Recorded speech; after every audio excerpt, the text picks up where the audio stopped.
President Lee Jae-myung held his first cabinet meeting with the newly appointed ministers. He urged former lawmakers to take their duties seriously, stating, "This is unlike the National Assembly." He stressed that public officials drinking and partying during disasters must be disciplined. This is reporter Seon Han-bit. The newly appointed ministers of President Lee's first cabinet convened together for their important gathering. 9 newly appointed cabinet members, including Justice Minister Jong Sung-ho, attended the cabinet meeting. To create a nation where we can all work comfortably and with peace of mind, we must urgently complete the necessary reform of the prosecution. In his opening remarks, President Lee requested that public officials remain particularly vigilant at disaster sites.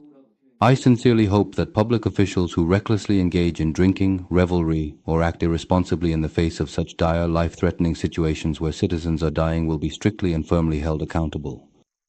This is being interpreted as a stern warning toward complacent public officials, such as Guri Mayor Baek Kyung-hyun, who recently held a picnic despite the ongoing heavy rains.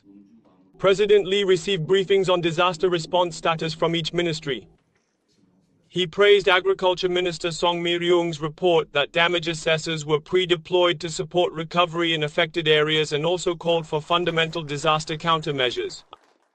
He praised the Ministry of Agriculture, Food and Rural Affairs for its prompt response in assessing affected areas, stressing that accelerating administrative procedures is extremely important, particularly in times of disaster when timely action can make a critical difference.